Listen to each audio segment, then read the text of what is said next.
안녕하세요. 5월 22일 아침 혹시 증권사나 은행 앱 켜보셨다가 깜짝 놀라신 분들 계신가요?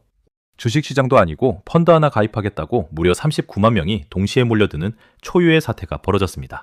바로 정부와 민간이 손잡고 야심차게 내놓은 국민 참여 성장 펀드 이야기입니다. 출시 첫날부터 말 그대로 대박이 났습니다. 주요 증권사와 은행에 풀린 온라인 판매 물량은 개장 10분 만에 싹 다 매진돼 버렸고요. 심지어 오프라인 영업점 앞에는 아침 일찍부터 문 열기를 기다리는 오픈런 대기줄까지 길게 늘어섰습니다. 도대체 이 펀드가 뭐길래 이렇게 전국적인 난리가 난 걸까요? 오늘 영상에서는 이 펀드의 파격적인 혜택부터 숨겨진 치명적 리스크, 그리고 과거 정권의 펀드와 무엇이 다른지 아주 쉽고 상세하게 브리핑해드리겠습니다. 먼저 판매 첫날의 대기록부터 살펴보겠습니다. 5월 22일 오전 7시 50분 서울 소화동에 있는 미래에셋증권 센터원 영업점 앞은 이른 아침부터 수십 명의 사람들이 긴 줄을 섰습니다. 오전 10시부터 모집을 시작하는 국민참여 성장펀드에 가입하기 위해서였죠. 오프라인만 난리가 난 게 아닙니다. 온라인에서는 8시 정각에 오픈하자마자 무려 39만 명의 접속자가 한꺼번에 몰려들면서 배정된 물량 300억 원어치가 단 10분 만에 동이 나버렸습니다. 본사 직원들까지 영업점으로 긴급 출동해서 가입 신청을 도왔을 정도입니다. 대신증권 역시 판매 시작 10분 만에 완판 도장을 찍었고 KB증권도 오전 9시 18분에 재빠르게 온라인 가입 마감 공지를 띄웠습니다. 2억 원 금융위원장까지 직접 가입에 나서며 대국민 홍보에 힘을 보탰죠. 6월 11일까지 3주간 선착순으로 팔겠다던 애초의 계획이 무색해질 만큼 엄청난 흥행 돌풍입니다. 자, 그럼 이 펀드가 대체 어떻게 굴러가는지 뼈대를 한번 뜯어보겠습니다. 이 펀드는 앞으로 5년 동안 무려 총 150조 원 규모로 어마어마하게 운용될 예정입니다. 그중에서 올해 일반 국민이 직접 가입할 수 있는 물량이 6천억 원이고요.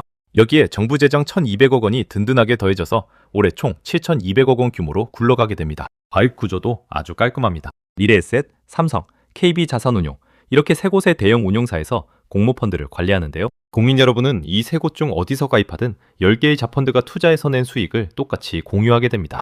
즉 어디서 사든 똑같은 포트폴리오에 투자하는 구조인 거죠. 어디에 투자하는지도 중요하겠죠. 펀드에 모인 돈의 60% 이상은 대한민국의 미래를 먹여 살릴 12개의 핵심 첨단 전략 산업에 집중적으로 투입됩니다. 반도체, 인공지능, 바이오, 백신, 방산, 로봇, 2차 전지 등 이름만 들어도 가슴 뛰는 유망 섹터들이죠. 그리고 여기서 주목할 점은 최소 30% 이상은 아직 주식시장에 상장되지 않은 비상장 기업이나 기술통의 상장사에 신규 투자 형태로 들어갑니다. 아주 공격적인 투자를 하겠다는 뜻입니다. 사실 사람들이 아침부터 줄을 선 진짜 이유는 펀드의 투자 대상보다도 정부가 뿌린 파격적인 혜택 때문입니다. 시중에서는 도저히 찾아볼 수 없는 세 가지 혜택이 걸려 있거든요. 첫째, 막강한 소득공제입니다. 투자한 금액에 대해 최대 40%, 금액으로는 최대 1,800만 원까지 소득공제 혜택을 줍니다. 연말정산 때 세금을 엄청나게 돌려받을 수 있는 마법의 카드죠. 둘째, 배당소득 분리과세입니다. 펀드에서 수익이 나도 세금을 15.4% 떼지 않고 딱 9%만 분리해서 매깁니다. 금융소득 종합과세를 피하고 싶은 고액 자산가들에겐 엄청난 메리트입니다. 셋째, 원금 손실 방어막입니다. 이게 가장 파격적입니다. 만약 펀드에 손실이 나더라도 최대 20%까지는 정부 재정으로 먼저 손실을 떠안아줍니다. 즉, 마이너스 20%까지는 내 원금이 깎이지 않는다는 엄청난 심리적 안전장치가 걸려있는 겁니다. 하지만 혜택이 큰 만큼 이 펀드를 바라보는 전문가들과 언론의 시선은 꽤나 날카롭습니다. 무작정 뛰어들기 전에 반드시 짚고 넘어가야 할 함정들이 있습니다. 먼저 이 펀드는 최고 등급의 고위험 상품입니다. 정부가 20%까지 손실을 막아준다고 하니까 안전한 접근 같은 거구나 하고 착각하기 쉽습니다. 절대 아닙니다.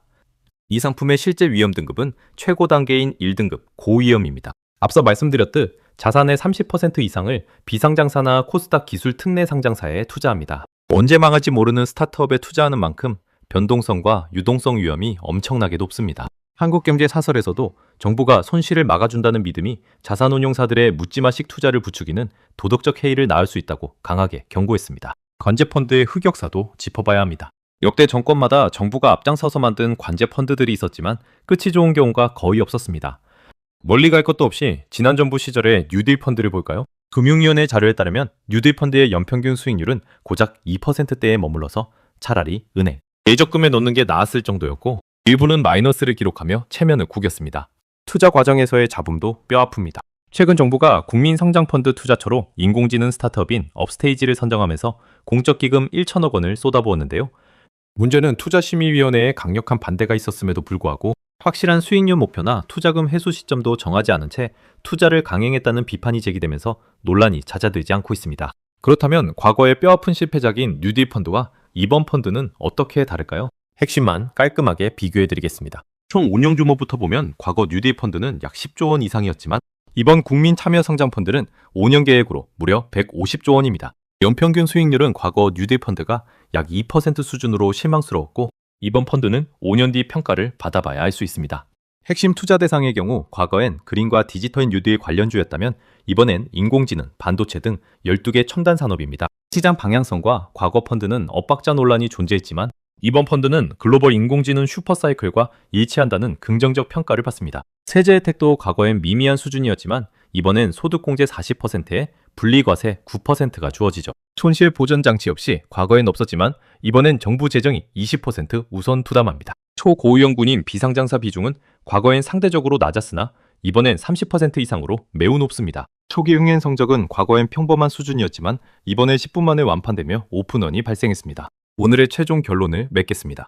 5월 22일 이 펀드가 10분 만에 완판됨에 일으킨 오픈런 사태는 소득공제 40%와 분리과세 그리고 20% 원금 방어라는 기가 막힌 세 가지 혜택이 투자자들의 심리를 완벽하게 자극했기 때문입니다. 하지만 포스저널과 정책브리핑 등에서 지적했듯 이 펀드가 진짜 성공한 펀드인지는 오늘 얼마나 빨리 팔렸느냐로 결정되지 않습니다. 진짜 성적표는 환매가 불가능하게 묶이는 5년의 시간이 흐른 뒤 투자자들에게 실제로 얼마의 수익을 안겨주었는지 그리고 그 막대한 자금이 대한민국의 첨단 산업을 얼마나 알차게 키워냈는지로 냉정하게 판가름 날 것입니다. 인공지능과 반도체라는 글로벌 슈퍼사이클의 흐름을 잘 타고 있다는 점은 분명 매력적입니다. 하지만 투자자 여러분은 이것이 5년 동안 돈이 꽁꽁 묶이는 1등급 고위험 상품이며 내 돈의 30%는 알 수 없는 비상장 기업에 투자된다는 구조적인 리스크를 반드시 직시하셔야 합니다. 오늘 준비한 국민참여성장펀드 총정리 브리핑은 여기까지입니다. 시청해주셔서 감사합니다.